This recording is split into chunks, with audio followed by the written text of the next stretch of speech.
Shalom Israel. First and foremost, I want to give all praises to Yahweh, Bahashim, Yahweh Shai, Bahashim, Rachakadash.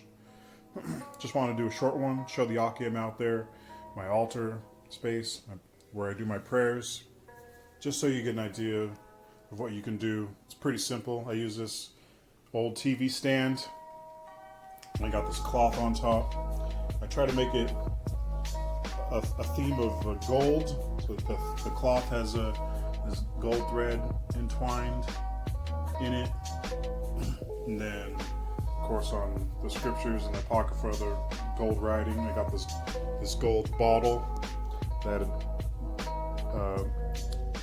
I thought about keeping holy water in it, but I don't know anything about holy water, even if that's something we do, if that was something the Christians made up. I have no idea. Anyhow, I got this bottle when I came into the truth. It has grateful written on it, and the scripture is Psalms 147 and 7.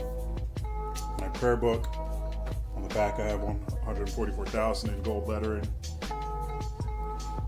I hold my crystals here, and then burn my incense as well. Above the table I have a list of the prayers I throw up the most frequently, so I'm reminded of them and just some things I pray about on that list there. So that's pretty much it. I try to keep this space holy. I don't eat at this table. I don't entertain at this table. I sit and watch YouTube unless I'm being edified and watching the Akim out there teach. Because this is in the corner of my room, I try to keep my room nice and straightened. I make my bed before I throw my prayers up in the morning. Make sure the room's straightened up. Oftentimes, I'll shower before as well. I like my body to be clean before I throw my prayers up. If I'm praying later on in the day, then I'll at least wash my hands. And that scriptural, I'll get into the scriptures here in a minute. But yeah, that's pretty much it. Fairly simple, fairly cheap. This cost me nothing. This TV stand was already here. I found the cloth in the garage. And yeah, that's it. I'll get into the scriptures now. So the first scripture I'm pulling up is 1 Kings 8:54. And this is about Solomon and him praying.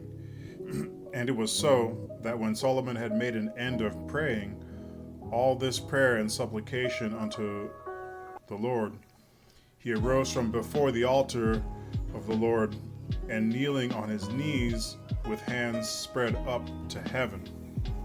And I pulled this one up because actually in front of my altar I had a chair for a while, and I'd sit in the chair when I did my prayers.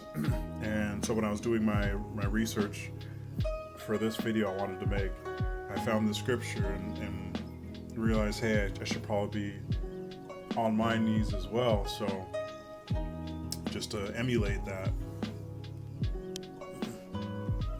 And next I'm going to Hebrews 13 and 10.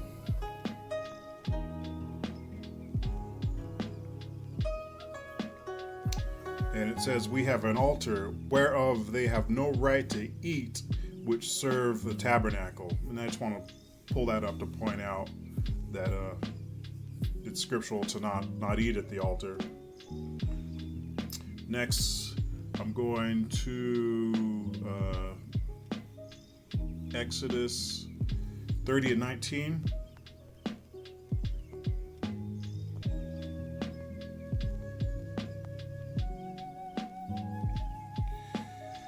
It says, for Aaron and his sons shall wash their hands and their feet thereat. And he's talking about the altar. So that's one of the reasons why. And this was spiritual too. There's been a couple of times when I've been working out in the yard, and like midday, later in the day, and prayer time would come, and I would come into the room, my hands slightly dirty, and it just felt off. Like I didn't feel right praying with my hands dirty.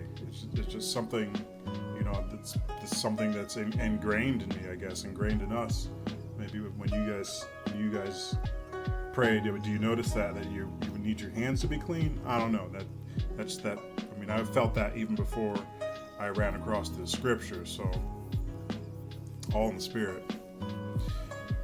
Another one, Exodus 30 and 7. And Aaron shall burn thereon sweet incense every morning. When he dresseth the lamps, he shall burn incense upon it. Now, I was doing this for a while. When I did my prayers in the morning, I would always light an incense. I had some nice frankincense sticks I would burn. They smelled great. But it just got to be too expensive for me to burn incense every morning. So I tried to do it, but right now it doesn't profit me because it financially doesn't work for me to burn an incense every morning. And I love burning my incense. So, you know what? Actually, I could probably easily burn incense every morning now because I started extracting pine sap from a tree. I learned how to extract the pine sap and then burn it on coals. So if you can afford to do it, yeah, I don't know. It feels right for me to burn the incense. So anyhow, moving on. I'm going to Leviticus 6 and 10.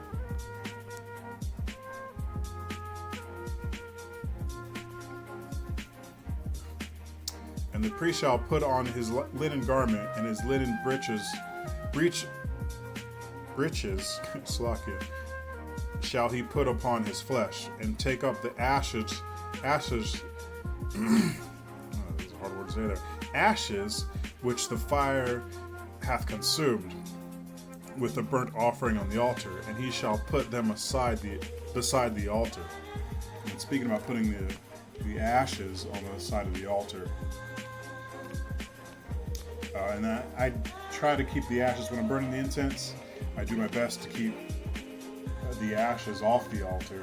I have that little ashtray next to the altar, and I'll dump them in that, and then every once in a while I'll empty that into the trash. So that's pretty much it. I hope this was edifying for you Yakim out there. You have an idea of what you can do for your prayer space or your altar if you don't have one. Shalom.